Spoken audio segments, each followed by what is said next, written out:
할렐루야. 우리 옆에 계신 인사하기 하나님만 좋으십니다. 서로 고백하며 인사하십시오. 오늘은 우리 봉독한 말씀을 가지고 올바른 선택은 영원한 보상이 있습니다 라는 제목으로 같이 말씀을 나누기를 원합니다. 룻기는 성경 66권 중에서 여성의 이름으로 되어 있는 두 권 중에 하나입니다. 우리가 여성의 지위가, 위치가 굉장히 미약했던 그런 구약 시대 때, 또 과거의 그런 시대를 비춰볼 때 여성의 이름이 성경의 제목으로 쓰여졌다, 또 그 주인공이 되었다고 하는 것은 굉장히 괄목할 만한 그러한 일입니다. 더군다나 룻은 이스라엘 사람이 아니죠. 그는 이방인이었고 모압 사람이었습니다. 그런데 그 모압 사람이었던 그 룻이 성경의 큰 하나의 권을 차지하고 또 그의 스토리가 지금까지도 우리에게 전해진다는 것은 분명히 하나님께서 이 룻기를 통해서 우리에게 말씀하고 싶은 것이 있다는 거죠. 룻기는 사사시대에 쓰여졌던 사사시대의 이야기입니다. 그런데 그 사사시대처럼 어떤 역사적인 이야기를 하는 것이 아니라 한 가정의 이야기입니다. 그런데 이것은 한 가정의 이야기만 얘기하는 것이 아니라 그것을 더 넘어서 하나님께서 우리 가운데 얘기하고 싶으신 그 하나님의 나라에 대한 것을 이야기하고 있다는 것에 우리는 초점을 좀 맞춰봐야 된다는 것입니다. 오늘 이 성경 전체의 룻기를 우리가 한번 살펴볼 건데요. 룻기는 이 사사시대의 이 밝은 면을 어떻게 하면 보여주는 것입니다. 이 사사시대는 우리가 어둠의 시대, 또 흑암의 시대 이렇게 말하지 않습니까? 하나님이 믿지 않고 하나님을 왕으로 모시지 않고 자기의 소견대로 자기의 생각대로 살았던 그 시대 속에서 오늘 룻이라고 하는 사람, 이 룻이라고 하는 사람은 어떤 것을 선택하고 어떤 인생을 살았는가라는 거지요. 그래서 그 암울한 시대 속에서도 이 룻이라는 사람의 이야기를 통해서 오늘 우리에게 희망을 보여주고 우리에게 회복이 된다는 것을 가르쳐주고 그 가운데도 하나님의 역사하고 하나님의 영원한 보상이 있는 그 삶이 이루어지고 있다는 것을 말씀해 주고 있는 것입니다. 여러분, 오늘 우리의 시대를 보면 우리는 사사시대와 같은 시대에 살고 있습니다. 하나님이 우리의 주인이신데, 하나님이 우리의 왕이신데 그 하나님을 버리고 인본주의적인 사고방식 속에서 인간 중심의 사람이 원하는 대로 모든 법이 바뀌어져 가고 있고, 그렇게 가치관이 뒤흔들린 이 세상 속에서 우리는 그러한 사실들을 볼 때마다 우리는 답답함을 호소할 수밖에 없는 그런 시대에 우리는 살고 있습니다. 우리 지난주에 우리 김원혁 선교사님의 그 세미나를 들으면서도 여러분 얼마나 마음이 답답하셨습니까? 정말 시대가 어디로 가고 있는지, 이 세상의 끝은 어딘지, 우리가 성경에서 말하고 있는 대로 가고 있는 이 역사의 현장 속에서 너무나 암울한 그런 미래를 바라보면서 정말 우리의 가슴이 답답해지는 것을 느끼지 않았습니까? 그런데 오늘 하나님은 이 룻기서를 통해서 말씀하시는 게 있어요. 이런 사사시대, 그런 어둠의 시대 속에서도 하나님을 쫓아갔던 백성, 올바른 선택을 했던 그 룻은, 또한 그곳에 함께했던 이 등장하는 인물들은 오늘 하나님의 놀라운 영광의 보상을 받았다라는 것입니다.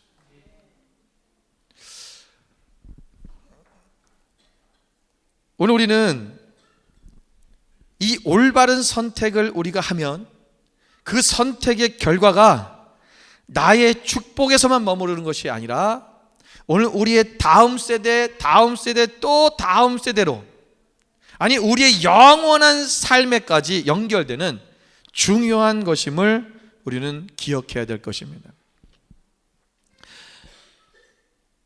올바른 선택을 했던 룻은 결국은 다윗의 증조 할머니가 됩니다. 자, 룻이 결혼한 사람이 누굽니까? 나중에 보아스죠. 여러분, 보아스가 저랑 결혼해서 태어난 아이가 누구예요? 오벳입니다. 그 오벳이 또 낳은 아들이 누구냐면 이새입니다. 이새가 낳은 아들이 누구예요? 바로 이스라엘의 성군이었던 다윗 왕입니다.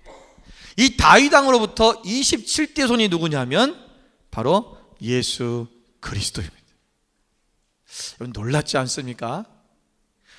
이방 여인이었던 그냥 모압의 한 촌내 그런 한 여인이었던 그 여인이 선택을 올바른 것 때문에 그는 보아스의 아내가 된 것뿐만 아니라 그는 다윗 왕의 증조 할머니가 되었다는 거예요. 훗날에 그는 증조 할머니가 된 것, 다윗 왕의 증조 할머니가 된 것뿐만 아니라 우리의 모든 인류를 구원하실 바로 하나님의 아들 예수 그리스도의 할머니가 되었다는 것입니다. 이것은 룻이 자신이 시어머니인 나오미를 선택한, 그 나오미가 가는 길을 선택한 그 올바른 선택 하나로 이 영원한 보상의 길로 들어설 수 있게 되었다는 것이죠. 우리는 오늘 우리가 어떤 올바른 선택을 해야 되는가 라는 문제를 오늘 룻기서에 나타난 이 선택의 부분들을 통해서 우리가 함께 나누어서 오늘 우리가 정말 올바른 선택이 무엇이고 어떤 선택을 했을 때 룻이 이런 일을 당했고 또 나오미가 어떤 선택을 했을 때 이런 결과를 얻어졌고 또 보아스가 어떤 선택을 했을 때 이런 결과가 얻어졌는지를 오늘 이 세 명의 선택을 통해서 우리가 함께 나누어 보기를 원하는 것입니다. 첫 번째 이 선택은 나오미의 선택입니다. 나오미는 어떤 선택을 했냐면 결코 포기하지 않는 선택을 했습니다. 여러분, 나오미의 고향은 베들레헴입니다. 베들레헴은 우리가 알다시피 떡집이라는 뜻입니다. 여러분, 이 베들레헴에 흉년이 들었다는 거죠. 떡집에 떡이 없다는 거예요. 먹을 것이 없다는 것입니다. 그래서 먹을 것을 찾아 모압 땅으로 이사를 했습니다. 이민을 간 겁니다. 오늘 얘기하면 이민을 갔는데 그곳에 가서 잘 먹고 잘 살아야 되는데 자기의 남편이 죽었어요. 그런데 거기서 그친 것이 아니라 그들의 슬픔과 그들의 비극은 또 결혼한 두 아들까지도 다 죽었다는 사실입니다. 여러분, 얼마나 이 나오미의 마음 가운데 절망적인 그러한 마음이 들었겠습니까? 그 어디에도 삶의 희망이 없다는 거예요. 자기의 인생이 다 끝난 것 같은 상황. 여러분, 남편만 죽어도 그의 인생은 과부라는 딱지가 붙어서 살기가 너무너무 힘든데 이제 장성한 아들이 있어서 그나마 먹고 살 수 있는데 그 아들들까지도 죽어버리고 덜렁 여자 셋이 남아버린 거예요. 과부 셋이 된 거죠. 여러분, 이것은 그 시대 속에서 가장 극심한 어려움, 가난에 처한 것입니다. 감당할 수 없는 그러한 상황에 들어왔다는 것이죠. 그러나 나오미는 여기서 포기하지 않습니다. 그가 선택한 것은 고향으로 돌아가는 것이었습니다. 아마 여러분 중에 이렇게 생각하는 사람이 있을 것입니다. 어려우니까 다시 고향으로 돌아가는 거, 뭐 그게 어려운 거야? 뭐 고향으로 돌아가는 거 선택하는 것이 뭐 대단한 선택이야? 여러분, 그런데 그거 아십니까? 여러분, 잘 살아보겠다고 자기 따라 고향을 떠나서 친척들을 떠나서 모압 땅으로 이민을 갔는데 그 이민 가서 남편 죽고 아들 둘 다 죽고 여러분, 그러고 다시 자기의 고향으로 돌아갈 수 있겠냐는 거예요. 여러분, 이건 쉬운 일이 아닙니다. 오늘 우리가 하나님께서 우리 가운데 계셔서 하나님이 우리를 붙들어 주시고 하나님만이 나의 정말 내 삶의 주인 되셔서 그분만이 나의 살 길이다 라고 하는 것을 깨달았다면, 그러면 아무리 어려움과 또 사람들의 질시와 사람들의 어떤 그런 조롱과 사람들의 그 눈빛을 두렵다 할지라도 하나님께로 돌아가는 것이 그게 올바른 선택이라는 것입니다. 우리가 때로는 하나님을 잘 믿다가 어떤 사람들이 세상에서 잘 먹고 잘 살아보려고 하나님을 떠나고 신앙생활을 떠나고 예배생활을 떠나고 그리고 세상으로 흘러들어가는 사람들이 가끔씩 있습니다. 그런데 그곳에 들어가 보면 잘 살 것 같았었는데 어려움을 당하는 경우가 있어요. 그러면 그런 내가 나락에 떨어졌을 때 나의 선택은 어디냐? 하나님께로, 아버지께로, 생명이 되신 하나님의 집으로 돌아가는 거예요. 돌아가면 되는 거예요. 그런데 그 선택을 못하는 사람들이 많아요. 왜? 자존심 때문에.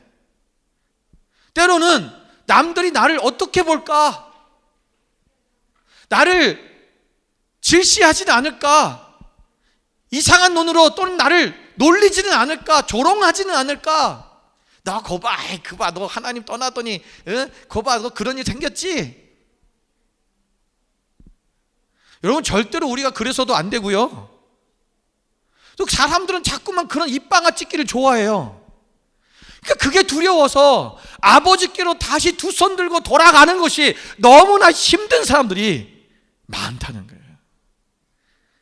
이 선택이 너무나 우리가 생각할 때 올바른 선택인데도 그 선택을 하기가 힘든 사람들이 많이 있어요.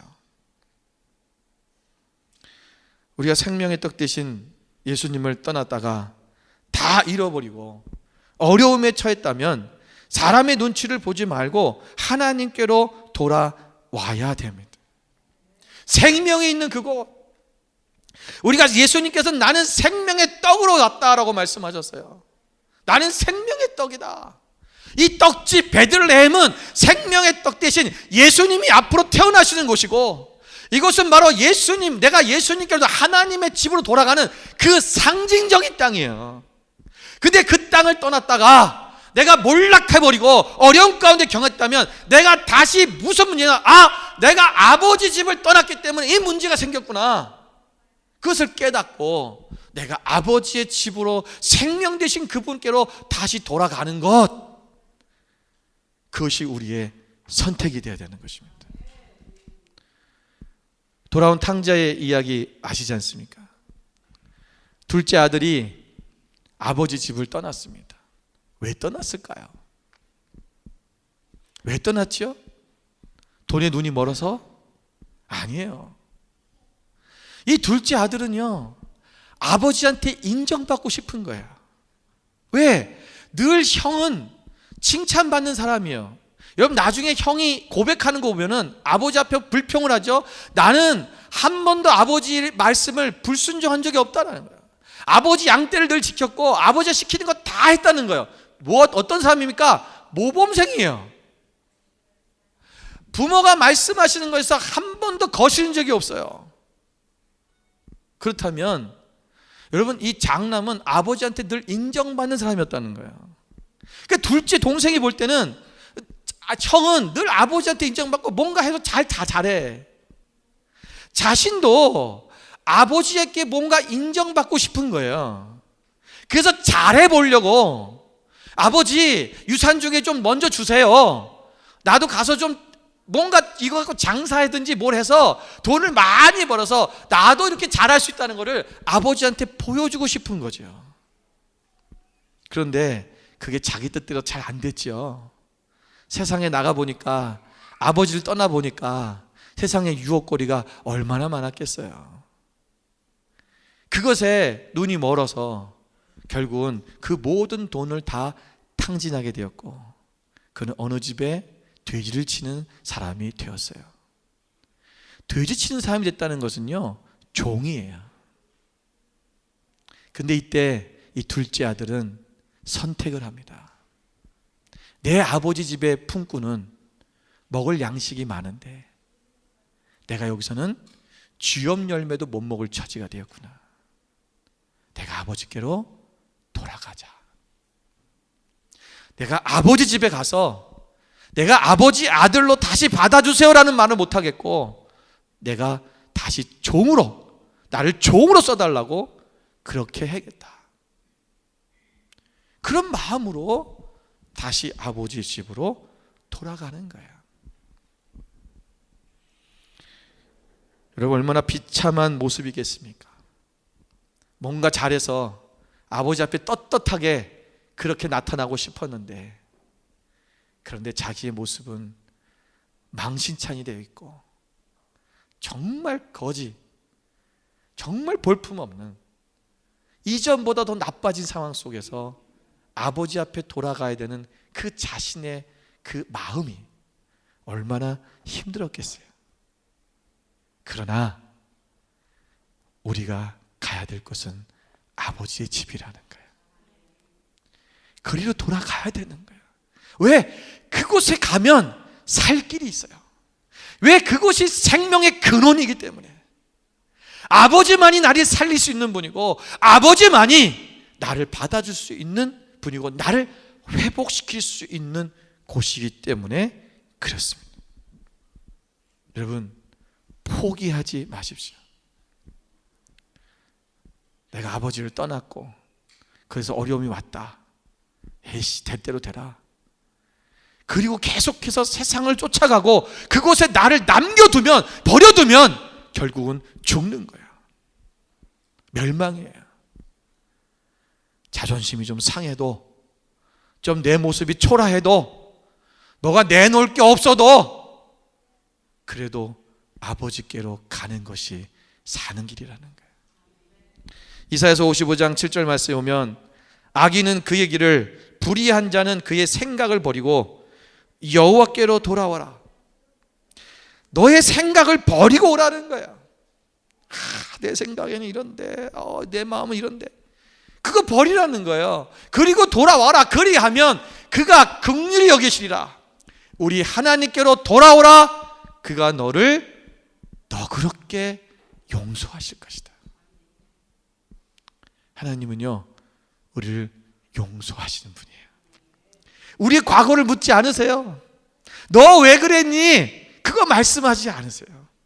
너 나 버렸지? 여러분, 예수님께서 예수님을 3번 부인했던 베드로를 만나셨을 때 뭐라고 그러신지 아세요? 너 고봐, 내가 너 나 부인한다 그랬지? 너 딱 울고 나서 3번 부인했지? 내 말이 맞지? 이러지 않으셨어요.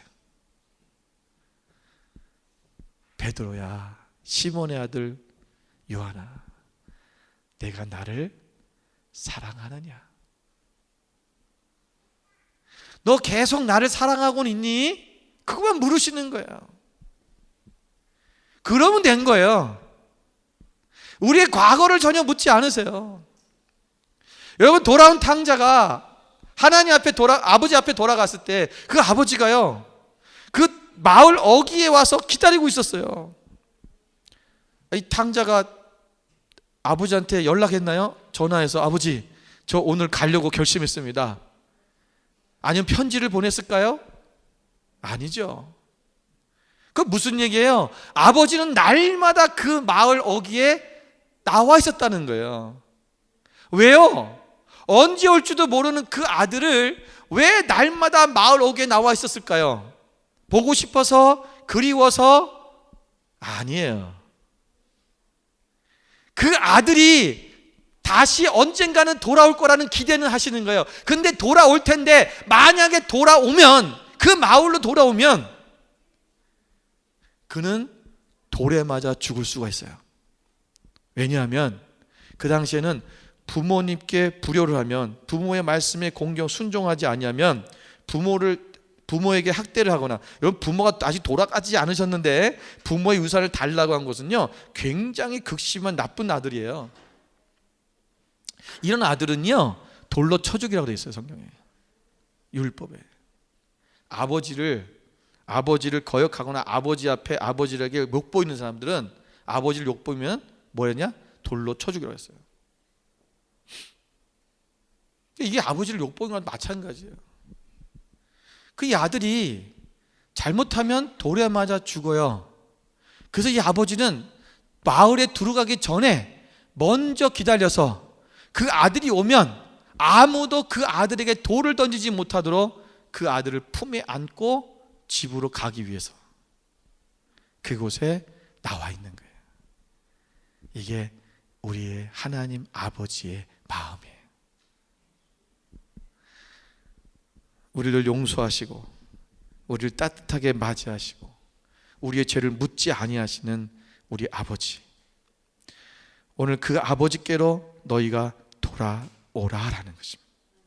스가랴서 1장 3절 말씀에 보면 그러므로 너는 그들에게 말하기를 만군의 여호와께서 이처럼 이르시되 너희는 내게로 돌아오라 만군의 여호와의 말이니라. 그리하면 내가 너희에게로 돌아가리라 만군의 여호와의 말이니라. 너희가 내게로 돌아오면 내가 너희에게로 돌아가겠다라는 거야. 지금 바벨론에서 포로 생활하다가 지금 70년 동안 포로 생활을 마치고 예루살렘에 돌아와 있는 그 백성들에게 하시는 말씀이에요. 그런데 하나님께서 말씀하시길 뭐라냐면, 아니 지금 예루살렘에 돌아와 있는데, 바벨론에서 돌아와 있는데 너희는 내게로 돌아오라 그러시는 거예요. 그건 뭐예요? 우리의 몸만 있는 것이 아니라 우리의 마음과 우리의 삶과 우리의 신앙이 하나님께로 돌아와 있어야 된다는 거예요. 교회에만 들어와 있었다고 해서 하나님께로 돌아온 것이 아니라 우리의 심령이, 우리의 영이, 우리의 삶이 하나님의 말씀으로 살아내고 그분을 온전히 나의 주인으로 믿고 살아가는 그 삶으로 바뀌어야 되는 것, 그것이 진정으로 돌아온 삶이라는 거예요. 예루살렘에 들어와 있다고 돌아온 게 아니라는 거예요. 오늘 우리가 하나님 앞에, 여러분 정말로 나의 삶을 온전히 하나님 앞에 드리고 그분 앞에 나이가 완전히 그분께 돌아가면 하나님께서도 우리 가운데로 돌아오셔서 우리와 함께 거하신다는 것입니다. 하나님께로 돌아온 자들에게 하나님께서 축복하시는 것이 있어요. 신명기 30장 9절의 말씀에 보니까 우리 다 같이 한번 읽어보겠습니다. 신명기 30장 9절 함께 있습니다. 내가 내 하나님 여호와의 말씀을 청종하여 이 율법책에 기록된 그의 명령과 규례를 지키고 마음을 다하여 뜻을 다하여 여호와 내 하나님께 돌아오면 내 하나님 여호와께서 내 손으로 하는 모든 일과 내 몸의 소생과 내 가축의 새끼와 내 토지 소산을 많게 하시고 내게 복을 주시되 곧 여호와께서 내 조상들을 기뻐하신 것과 같이 너를 다시 기뻐하사 내게 복을 주시리라. 여기 잘렸어요? 왜 안 읽으세요? 너희가 하나님께 돌아오면 하나님께서 네 손으로 하는 모든 일과 내 몸의 소생과 내 가축의 새끼와 내 토지 소산을 많게 하시고 내게 복을 주신다라고 말씀하셨어요. 여러분, 성경은요 무엇을 말하고 있냐면 하나님께로 돌아와 있는 자, 하나님을 온전히 바라보고 그분께 나아가는, 그분만이 주인된 삶을 산 사람에게는 오늘 여기서 주시는 복이 뭐예요? 결과적으로는 물질적인 복이에요. 이 물질의 복이 같이 간다는 거예요. 자꾸 사람들이요 무슨 물질의 복만 얘기하면 기복신앙이라고 얘기를 해요. 오늘 우리가 그것을 나의 욕심과 나의 삶의 어떤 것을 누리기 위해서 그것을 물질적인 것만 요구하고 그것을 바라보고 그것이 목적이 돼서 가는 신앙이 기복신앙이에요. 그런데 내가 하나님을 온전히 쫓아가고 그분의 말씀대로 살아내면 하나님께서 우리 가운데 복을 주신다는 거예요. 이게 원리예요. 근데 뭐 물질적인 복을 준다는 말만 하면은 그냥 막 사람들이, 요즘은 옛날에는요, 옛날에는 70년대 80년대는 그거라면 막 아멘 했어요. 근데 우리가 90년대에 들어오면서부터 이것을 기복신앙에 대한 것을 가르치다 보니까 너무, 그러니까 사람들이, 그래서 기복신앙을 하면 안 된다 그러니까 이제는 교회에서 뭐 복 받는 얘기하면 막 나라들이 경기를 일으켜. 아니야. 복 받으면 안 돼요. 네. 아니에요. 복 받으셔야 돼요. 하나님께로 돌아가면, 우리가 여호와를 선택하면 반드시 복이 있어요. 이게 우리가 그것이 목적이 되고 그것만을 위해서 살고 그거를 추구하니까 문제가 되는 거지. 우리가 하나님이 주신 복으로 여러분 많은 하나님의 나라를 위해서 여러분이 사용하고 나누고 흘려 보내시면 돼요. 우린 그 일을 해야 되는 거예요. 우리 교회의 모토가 표가 뭐예요? 온 열방의 만나를 나누는 거예요. 여러분 그냥 혼자 스스로만 나만 잘 먹고 잘 살면 되지 그렇게 생각하시면 안 돼요. 나 이 정도면 풍족해. 아니죠. 우린 열방을 먹여야 되는데 왜 풍족해요? 아직 모자르죠. 열방을 섬겨야 돼요. 여러분 그런 마음가짐을 가지고 우리가 신앙생활을 하시기를 바랍니다. 여러분 고난이 왔을 때, 환난이 왔을 때 그 고난을 바라보고 슬픔을 묵상하고 자신을 불쌍히 여기고 여러분 그러고 주저앉아 있지 마십시오. 오직 그때 우리가 해야 될 것은 뭐냐? 전능자이신 하나님을 바라보는 거예요. 그리고 그분께 우리의 삶을 맡기는 것입니다. 오늘 우리가 나오미처럼 다시 하나님의 집으로 돌아가는 것을 선택하시기 바랍니다. 두 번째는 룻의 선택입니다. 룻의 선택은 부모 공경을 선택했습니다. 나오미가 다시 고향으로 가기를 결정하고 이제 자기의 젊은 두 며느리에게 이야기를 하지요. 너희들이 아직 젊으니 각자 자기들의 길로 가라. 너희의 신과 너희의 부모님의 집으로 돌아가라고 얘기합니다. 아직은 젊으니까 아마 이때 나이가 이들이 20대 중반 중후반밖에 안 됐을 거예요. 보통 옛날에 결혼했던 나이가 보통 빠르면 15세, 16세, 17세 이때 결혼했기 때문에 결혼한 지 10년 만에 남편이 죽었거든요. 그러니까 기껏해야 20대 중반이나 후반 정도 되지 않았겠어요? 한창 아직도 이쁘고 결혼할 만한 젊은 나이죠. 그러니까 너희들 돌아가라. 그런데 이 오르마라고 하는 며느리는 그 시어머니의 말을 듣고 자기의 집으로 돌아갑니다. 그걸 선택했어요. 그 나오미의 선택은 뭐냐면 룻의 선택은 시어머니인 나오미를 따라가는 선택을 하는 것입니다. 오늘 16절 본문의 16절 17절 말씀을 다시 한번 보겠습니다. 룻이 이르되 내게 어머니를 떠나며 어머니를 따르지 말고 돌아가라 강권하지 마옵소서. 어머니께서 가시는 곳에 나도 가고 어머니께서 머무시는 곳에서 나도 머물겠나이다. 어머니의 백성이 나의 백성이 되고 어머니 하나님이 나의 하나님이 되시리니 어머니께서 죽으시는 곳에서 나도 죽어 거기 묻힐 것이라. 내가 죽는 일 외에 어머니를 떠나면 여호와께서 내게 벌을 내리시고 더 내리시기를 원하나이다. 여러분 이 룻의 고백은 예수 그리스도를 따르는 제자들의 고백이기도 합니다. 이 룻의 고백은 신랑이신 예수 그리스도를 따르는 신부된 우리 그리스도인들의 고백이기도 합니다. 여러분 이 룻의 고백은요 정말 놀라운 거예요. 시어머니 그 어머니를 향해서 어머니가 가는 곳에 나도 갈 것이고 어머니가 머무는 곳에 나도 머물 것이고 어머니의 백성이 나의 백성이 될 것이고 어머니의 하나님이 나의 하나님이 될 것이고 어머니가 죽는 그곳이 어머니가 죽을 때 나도 그곳에서 죽을 것입니다. 여러분 이러한 고백이 우리 가운데 있어야 됩니다.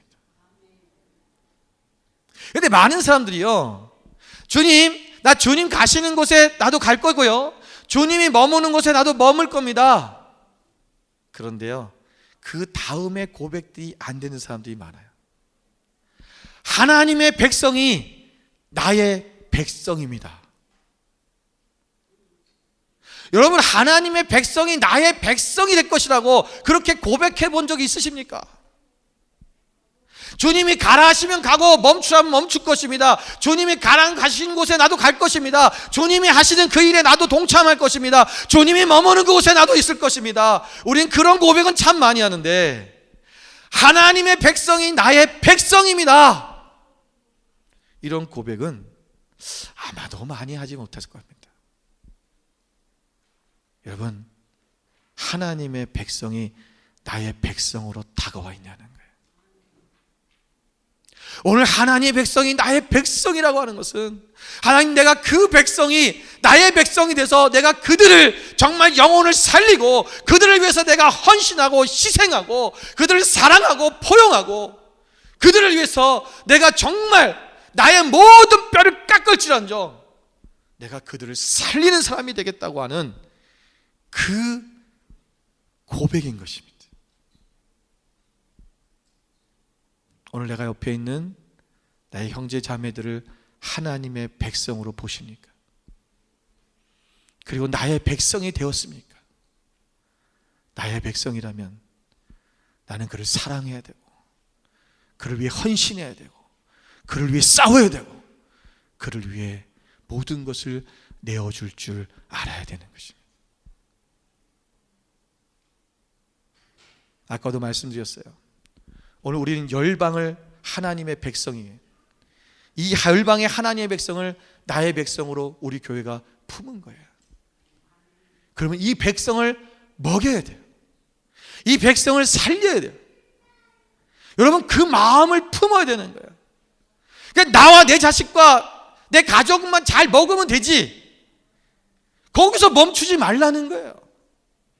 이제 하나님의 나라를 위해서 내가 더 어떻게 하면 그들을, 그 하나님의 백성이 나의 백성이 돼서 그 백성들을 내가 살릴 것이냐, 그 큰 비전과 꿈을 가지라는 거예요. 왜 이 꿈을 포기하십니까? 왜 이제 그냥 그저 세상에서 먹고 사는 문제, 그것에만 꿈이 있고 하나님의 놀라운 비전과 나라에 대한 비전의 그 꿈이 우리 가운데 사라지면 안 된다는 거예요. 하나님이 교회를 이 땅에 세우신 목적이 무엇이며 하나님께서 나를 이 땅에 보내신 목적이 무엇이냐, 오늘 우리가 그것을 분명히 깨달아야 돼요. 여러분, 이 비전이, 오늘 이 꿈이, 이 고백이 루시 시작하게 된 배경이 뭐냐? 부모 공경으로부터 시작됐다는 거예요. 나는 어머니를 위해서, 어머니가 가시는 곳, 어머니가 머무시는 곳, 어머니의 백성이 나의 백성이 되고 어머니 하나님이 나의 하나님이 되겠습니다. 그 고백이 실제가 되잖아요. 그를 통해서 그의 뱃속에서부터 예수 그리스도 메시아가 탄생해서 온 열방을 살리는 하나님의 백성의 어미가 되어버리는 거예요. 와, 놀라지 않습니까? 이 룻의 고백이, 이때 자기가 고백할 때는 이런 일이 생길 줄은 아마 꿈에도 생각하지 못했을 거예요. 어떤 결과가 일어나는지. 그저 시어머니, 그 어머니 공경하기 위해서 나 어머니를 따라가겠습니다, 어머니가 죽는 자리가 나의 죽는 자리일 것입니다, 그렇게 고백했는데 그게 온 인류를 구원하고 살리는, 온 백성을 살리는 정말 자신의 백성이 되어버린 놀라운 구원자 예수 그리스도의 조상이 되어버리는 이 큰 축복의 자리에 들어가게 됐다는 거예요.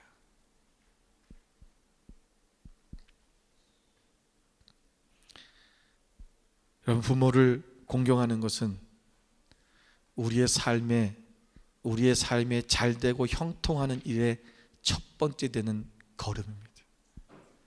에베소서 6장 1절부터 3절에 보면, 자녀들아, 주 안에서 너희 부모에게 순종하라.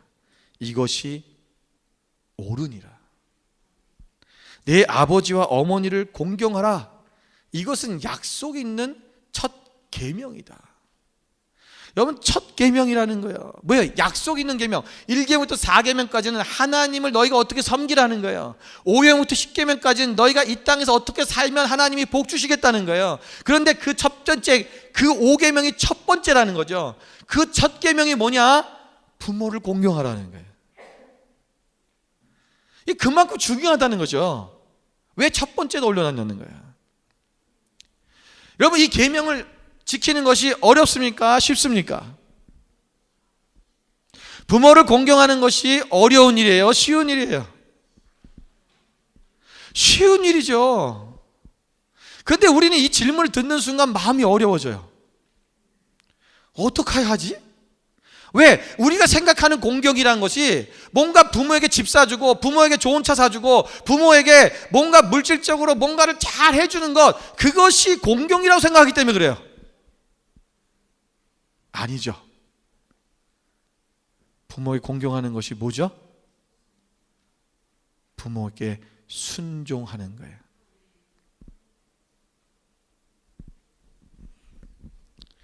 이것을 잘 할 때, 이럴 때 에베소 6장 3절에 보면 이로써 네가 잘되고 땅에서 장수하리라.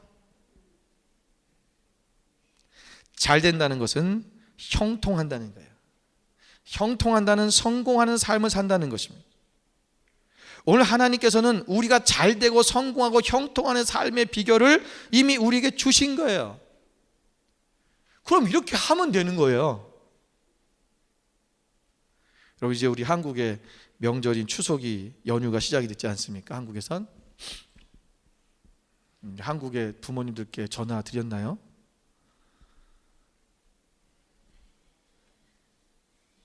우리가 외국에 살다 보니까 사실 이런 부분에 있을 때마다 늘 마음이 안 좋죠. 부모님과 함께 하지 못하는 부분들 때문에 때로는 마음이 쓰리기도 하고 아프기도 합니다. 그런데 정말 우리가 부모를 순종하고 공경하는 것, 여러분, 이것이 오늘 우리 가운데 얼마나 큰 축복인가를 오늘 성경은 계속해서 말씀해 주고 있습니다. 그런데 부모님의 말씀에 순종하는 것, 이것이 굉장히 어려워하는 일들이 있어요. 왜 어렵냐 하면 많은 사람들이 부모님의 말씀은 옛날 거라는 거죠. 부모의 사고는 옛날적 사고라는 거예요. 그래서 오늘날하고는 맞지가 않다고 생각을 해요. 그래서 그 말을 듣으려고 하지를 않아요. 제가 옛날에 호주에 처음 왔을 때 제가 처음으로 사역하던 교회가 있었습니다. 거기서 전도사로 이제 사역을 할 때 학생부 전도사로 제가 사역을 했는데, 그 학생부를 제가 담당할 때 그 학생부 아이들이 제가 자꾸 무슨 뭘 이렇게 준비를 하면 뭘 할 때마다 자꾸 옛날 거래. 지들은 내가 가니까요, 그 교회에서 뭐 하고 있냐면 레게 강가도평을 부르고 있더라고요, 예배 시간에. 교회가 오래된 교회예요. 호주에서 그러니까 시드니에서 제일 처음 생긴 교회, 한인교회 중 제일 처음 생긴 교회라서 옛날 사람들이 많아요. 한국 옛날에 그때 한 70년대 세워졌던 교회이기 때문에 이 70년대 세워진 교회는요, 70년대 한국에서 왔을 때 사고를 그대로 가고 있어요. 그 찬양도 그때 부르던 찬양을 불러요. 그러니까 내게 강가도평을 부르고 있더라고요. 제가 깜짝 놀랐어요. 근데 우리 학생부들이요, 문학의 밤을 준비하는데, 문학의 밤도 했어요. 그때 96년도인데 그냥 옛날 사고 그대로 하는 거야. 그것도 꼭 해야 된대. 내가 이거 꼭 해야 됩니까? 했더니 목사님이 꼭 해야 된대. 그래서 문학의 밤을 준비를 하는데, 무슨 찬양을 준비하는데 제가 준비해 왔더니 저한테 막 그러는 거예요. 목사님이 옛날 찬송만 부른다고. 제가요 하도 그래서 새 거 갖고 왔거든요, 신곡들. 근데 보지도 않고 지들이 모르니까 옛날 거라는 거야 그냥. 그리고는 나한테 막 화를 내더라고요. 승질들을 내고. 제가 너무 화가 나가지고 그때요, 막 애들한테 한번 크게 소리를 친 적이 한번 있어요. 이게 그냥 어른이 뭐 하는 건 무조건 옛날 거라는 거예요. 그거 안 된다는 거죠. 아예 듣기 싫다는 거야. 여러분, 성경의 이야기를 보면은, 성경 내용 속에 보면은 어른들의 말을 듣지 않다가 패망한 들이 굉장히 많습니다. 장로들의 말을 거역하고 듣지 않고, 여러분, 부모를 잘 공경하는, 왜 부모를 잘 공경하라고 했을까? 여러분, 그거 아셔야 돼요. 부모의 말씀에 순종하고 부모를 공경을 잘하는 사람들이 하나님의 말씀을 순종하고 공경하는 사람이 돼요. 부모를 자꾸 거역하는 마음이 있는 사람들은요, 하나님께도 자꾸 거역이 생겨요. 이게 거역하는 영이 있거든요. 근데 우리나라 사람들은 이게 그 아버지로부터 자꾸만 이렇게 친밀한 관계를 유지하는 그 삶을 살아본 적이 없어요. 저도 어렸을 때 우리 아버지랑 놀아본 기억이 없어요. 우리 아버지랑 놀아본 적이 없어요. 그러니까 제가 우리 아이가 태어났는데 어떻게 놀아줘야 될지 모르겠는 거예요. 놀아본 기억이 없으니까 놀아줄 줄을 몰라요. 그러니까 우리 세대마다 똑같아. 그러니까 자녀와 아버지 세대가 이게 좀 친밀하지가 않다 보니까 우리는 아버지에 대해서 좀 뭔가 자꾸만 반항하고 거역하는 마음이 있는 거예요. 근데 그게 하나님께도 그렇게 똑같이 가요. 이게 내적 치유가 필요한 거죠, 사실은. 근데 이 서양 사회는 좀 그게 달라요. 이 아버지들이 굉장히 친밀하게 자녀들하고 이야기하고 놀아주고, 이게 주말만 되면 나가 놀고, 또 헐리데이 되면 또 캠프 데리고 가고, 뭐 어디 놀러 다니고, 아주 이게 그게 일상의 삶이죠. 그러다 보니까 아이들이 부모와 아버지와 이 관계가 굉장히 친밀한 시간들을 가질 수 있는 시간이 많죠. 그러니까 그게 잘 되는 아이들은 하나님도 그렇게 보는 거예요. 우리는 근데 하나님 아버지 그러면 왠지 두렵고 무섭고 뭔가 멀리 느껴지고 가까이 하면 안 되는 당신 같고 막 그러잖아요, 그죠? 그게 어려운 거예요. 그래서 우리가 이 부모를 공경하는 것, 이거부터 시작을 해야 되는 거예요. 여러분, 잠언서 30장 17절에 보면요, 굉장히 무서운 말이 있어요. 우리 자녀들 잘 들으십시오. 나도 자녀지만, 아비를 조롱하며 어미 순종하기를 싫어하는 자의 눈은 골짜기 까마귀에게 쪼이고 독수리 새끼에게 먹히리라. 무서운 말입니다. 여러분, 이 잠언서를 써서 아이들 책상 위에다가 붙여놔 주시기 바랍니다. 잠언은요, 자녀들에게 굉장히 중요한 말씀들이 많이 있어요. 지혜의 말씀입니다.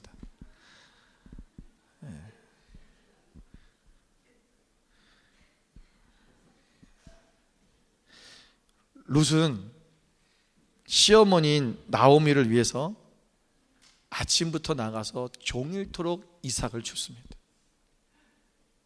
그 어머니를 먹여 살리기 위해서 자기가 할 수 있는 최선의 일을 하는 거예요. 그러다가 보아스를 만나는 거지. 오늘 룻의 인생 속에서 인생 계획표 중에 보아스를 만나서 다윗의 할머니가 되는 이런 계획은 없었을 거예요. 그가 베들레헴으로 어머니를 따라가겠다고 하는 그 결단 속에 어떤 희망도 소망도 아무것도 보이지 않는 거예요. 가봐야 똑같은 고난이에요. 또 모압 여인이 이스라엘과 살려보세요. 이방인이 얼마나 힘들겠어요. 그런데 그 모든 것을 마다하지 아니하고 나는 어머니를 섬기겠습니다. 그 부모를 공경하는 그것을 먼저 선택했을 때 오늘 그는 온 인류의 구원자 되시는 예수 그리스도의 할머니가 될 수 있었다는 것입니다.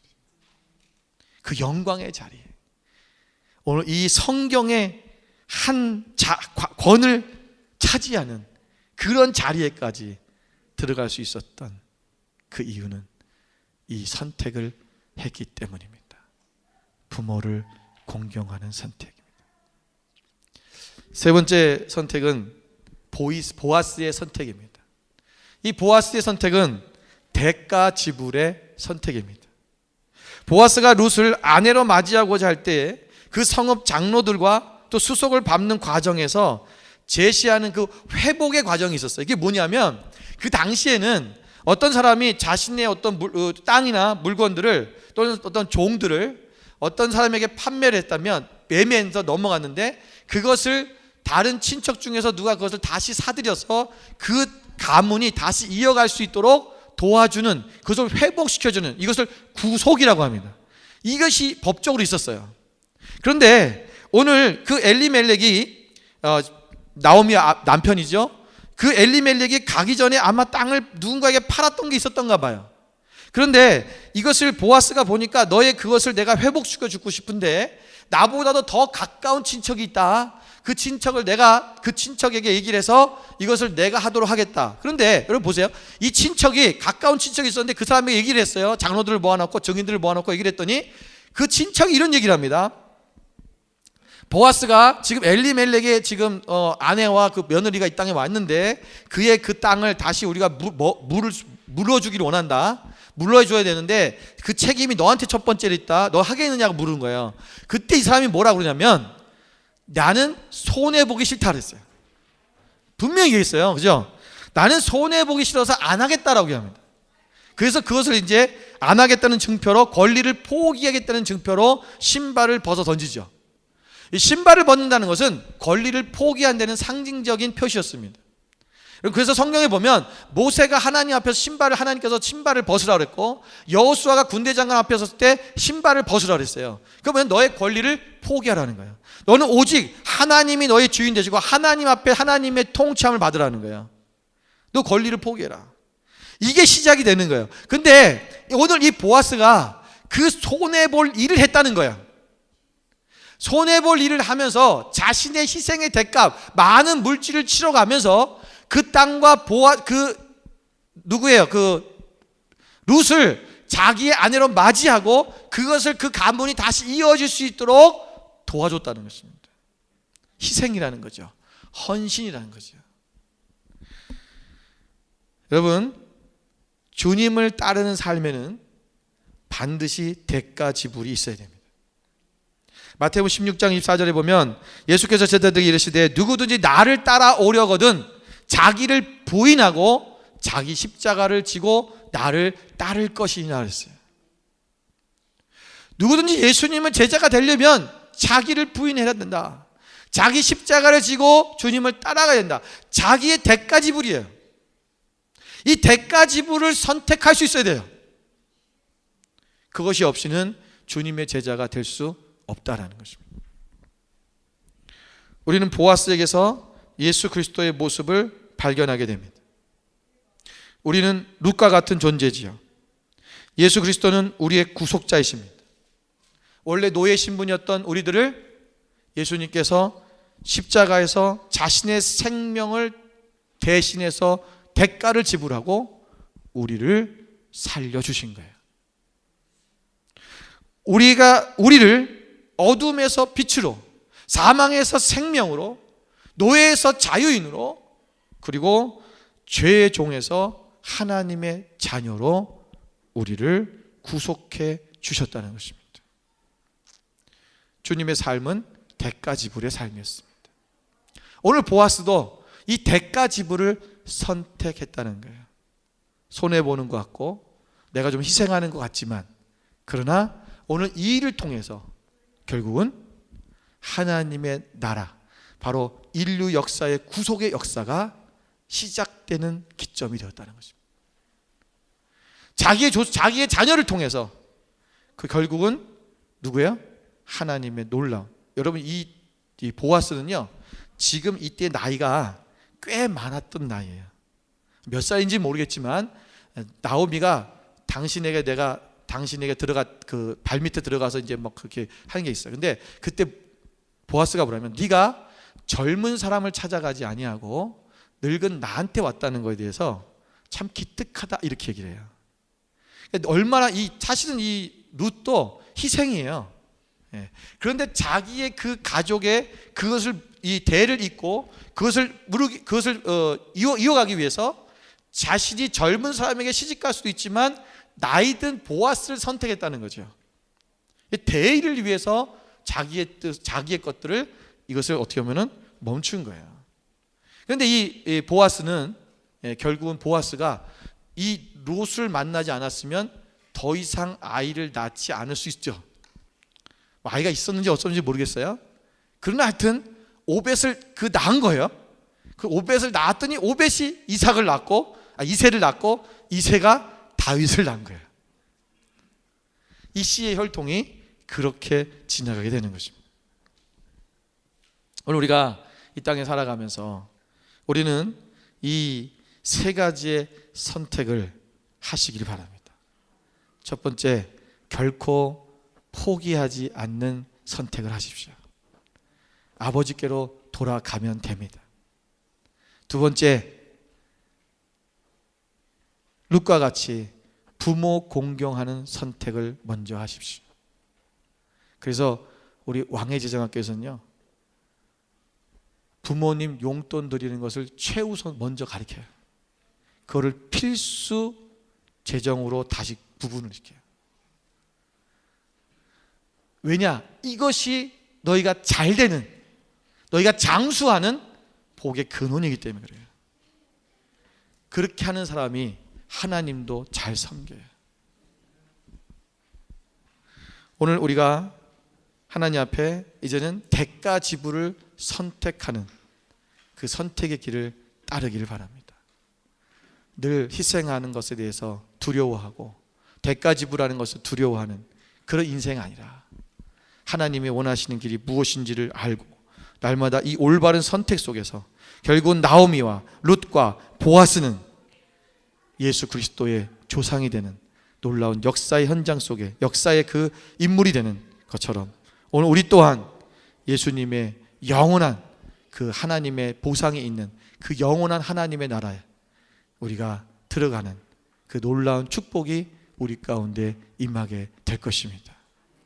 오늘 우리가 그러한 올바른 선택, 영원한 보상이 있다는 이 말씀을 붙들고 날마다 이 선택을 하며 살아가시는 저여러분 되시기를 주님의 이름으로 축원을 드립니다. 기도하겠습니다.